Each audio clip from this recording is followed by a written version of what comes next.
This is a story about a week-long road trip that I took with two of my friends, Fred and PJ. Our goal was to sleep in the car and visit as many cities as we could in 1 week, so our first stop was New York City.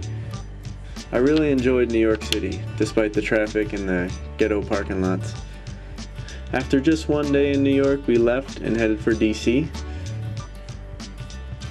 On the way to DC, we got lost in Baltimore, Maryland, and stopped for lunch without getting mugged.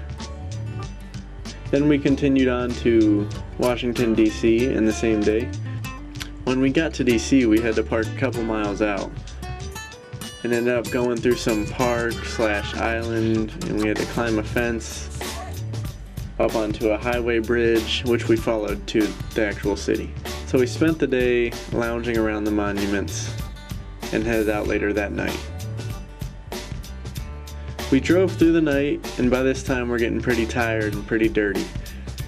So Fred, who was driving, was looking off the road for a truck stop or anywhere with showers. In the process, he hit a median and destroyed the front left tire. So we're stuck somewhere in Virginia on the side of a road. We got the spare on and we drove to the nearest town, Franklin, Virginia. There, they didn't have the tire, and it would take too long to order, so we had to drive to the next town to find one at a scrapyard. They were able to work on it the next day, so we broke down and got a hotel room. We didn't want to have to spend the money on a hotel room, but it felt really good to get a shower and some sleep. After they finished the car later the next day, we headed out and decided to stop by Virginia Beach since we were only about an hour away. We arrived around midnight. PJ got pulled over for speeding. We spent some time on the beach, but it was the middle of the night, so there wasn't much to do. So we continued through the night onward to Myrtle Beach. Myrtle Beach is where we planned to spend most of the trip. We had some friends vacationing in Myrtle Beach that we met up with. We spent the day on the beach and in hotel pools, and at night we would sneak into a campground shower house.